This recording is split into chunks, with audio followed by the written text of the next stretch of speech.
سب سے بڑی تیاری کیا ہے کہ اپنے دلوں کو صاف کر لو، کہ جس دل میں نفرت ہو، بغض ہو، کسی کے لیے غصہ ہو، کسی کے لیے کیا کیا جذبے ہوں، دل صاف کرنا۔ ہمارے گھروں میں روزانہ جھاڑو ہوتا ہے، یہاں مدرسے میں روزانہ صفائی ہوتی کہ نہیں ہوتی؟ کیونکہ دنیا کی اصل گندگی ہے تو جھاڑو ہاتھ سے نہیں چھوٹ سکتا۔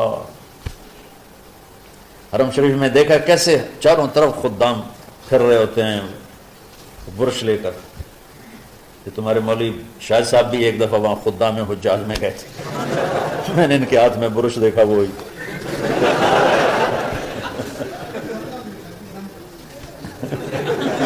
وہ حرم ہی ہے۔ کون سا سن تھا؟ 97۔ تو دل پہ غبار ایسے آتا ہے جیسے صحن میں غبار آتا ہے، دل پہ گندگی ایسے آتی ہے جیسے صحن میں آتی ہے۔ تو ہم نے نظام بنایا ہوا ہے، لوگ وہ کر رہے ہیں، وہ روزانہ جھاڑو دیتے ہیں۔ تمہارا دل ایک آنگن ہے، ایک صحن ہے، اس میں بغض، نفرت، حسد، پتہ نہیں کیا کیا گندگیاں آئیں گی اور آتی رہیں گی۔ بچوں ایک کام کرو، جھاڑو پکڑ لو، صاف کرو۔ یا اللہ معاملہ تجھ سے کرنا ہے، لوگوں سے نہیں۔ کسی نے برا کہا، کسی نے غیبت کی، کسی نے گالی دی، کسی نے دھکا دیا، کسی نے حق مارا، کسی نے کچھ کیا، یا اللہ تیرے سپرد میں نے اپنے دل کو سب سے صاف کیا، میں نے اپنے دل کو سب سے صاف کیا۔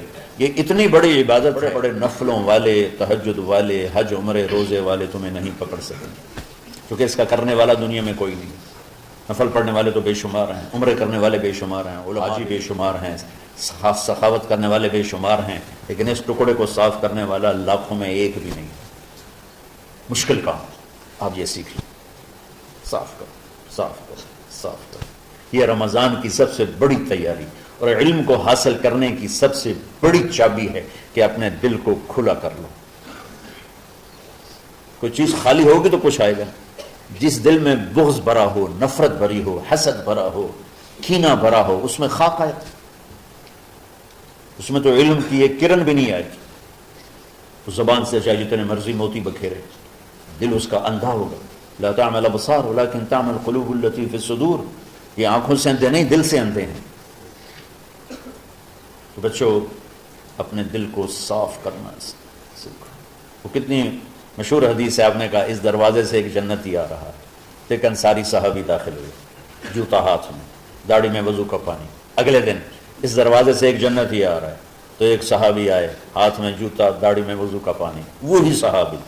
اگلے دن اس دروازے سے ایک جنتی آ رہا ہے، تو وہی صحابی 3 دن جنت کی بشارت لی ہوئی۔ اس صحابہ کی جماعت میں ایک شخص ہیں جن کا نام ہے عبداللہ بن عمرو بن عاص۔ ان سے بڑا عبادت گزار صحابہ میں کوئی نہیں تھا، نہ سابقین میں، نہ متاخرین میں، نہ پہلوں میں، نہ بعد والوں میں۔ ان کی عبادت کیا تھی؟ ساری رات جاگنا، سارے دن کا روزہ، اور ایک ختم قرآن صبح سے شام۔ اتنی اللہ نے طاقت دی تھی۔ پھر وہی غلوب والی بات آ گئی، ایکسٹریم ہونے والی بات آ گئی۔ ان کی شادی والی رات حجلہ عروسی میں داخل ہو رہے ہیں، دلہن کے کمرے میں داخل ہو رہے ہیں، اور مصلی بچھا کے اللہ اکبر، اور دیر نفل تے نفل، دیر نفل تے نفل۔ ان کی بیگم نے دیکھا تو وہ بھی خیر کا زمانہ تھا، انہوں نے بھی وضو کیا اور پیچھے مصلی بچھا کے وہ بھی فجر تک نفل پڑھتے رہے۔ صبح ہوئی تو حضرت عمرو بن عاص رضی اللہ عنہ نے پوچھا بیٹی رات کیسی گزری؟ کہا جی ماشاءاللہ آپ کے بیٹے تو بڑا عبادت گزار ہیں، ساری رات نفلوں میں ہی گزری۔ تو وہ ان کو شکایت کر دی۔ حضرت عمرو بن عاص کو اتنا غصہ چڑھا، بیٹے کو تو کچھ نہیں کہا، کتنی حکمت کی بات ہے، سیدھے گئے اللہ کے نبی کے پاس، یا رسول اللہ یہ عبداللہ دیکھیں کیسا نادان ہے، اس کی شادی کی ساری رات نفل پڑھتا رہا۔ تو آپ کہتے ہیں ماشاءاللہ ماشاءاللہ کتنی بڑی بات ہے، نفلوں میں گزر گئی، رات بھی نفلوں میں گزر گئی۔ جیسے بعض وہ تبلیغ والے کہتے ہیں بچے کی ٹانگ ٹوٹ گئی پھر بھی گشت نہیں چھوڑا۔ کیسے احمقانہ باتیں کرتے ہیں۔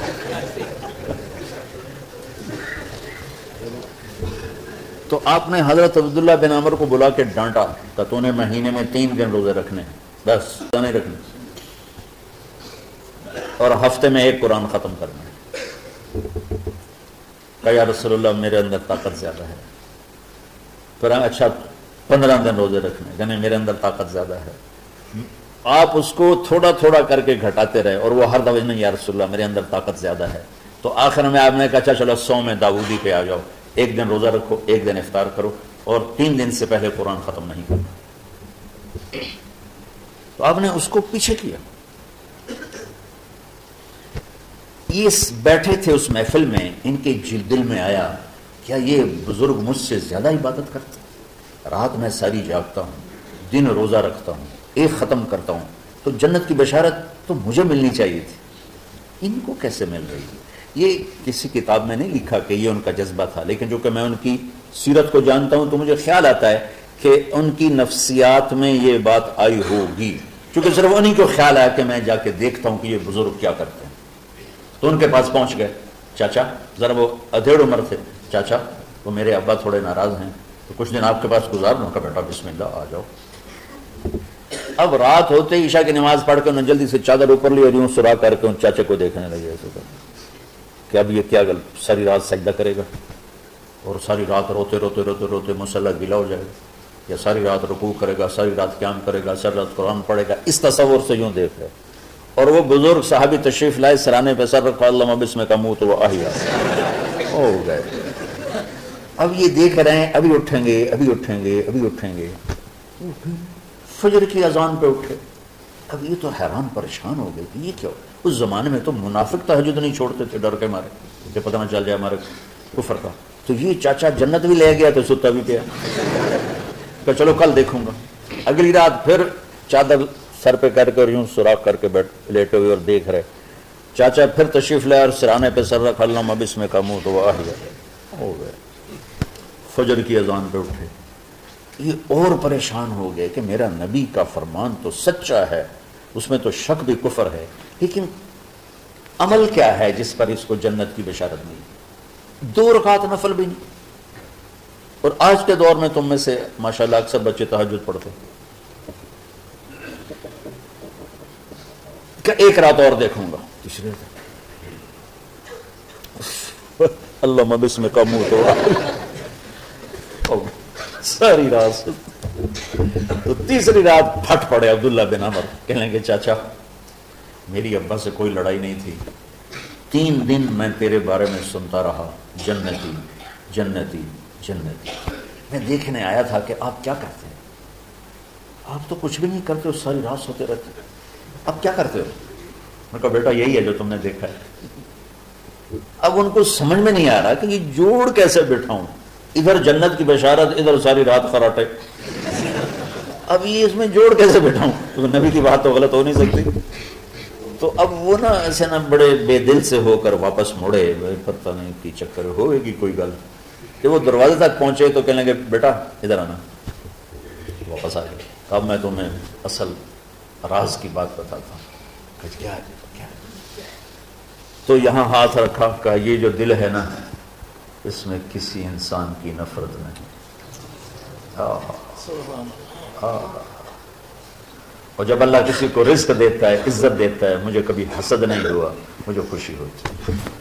تو عبداللہ بن عمر نے کہنا تھا ہاں یہ بات ہے. نہیں، ان کو ہاذا ہوا، اچھل کے کہنے لگے ہاذا ہوا، ہاں ہاں ہاں ہاں یہی ہے یہی ہے یہی. پھر کہنے لگے چاچا پر یہ میرے بس کا نہیں ہے، کون کرے گا یہ؟ اتنے بڑے آدمی ہو کر کہہ رہے ہیں کہ یہ میرے بس کا نہیں. تو بچوں دنیا میں جنتی بننا ہے اور علم اللہ سے لینا ہے تو اسے صاف کر دو.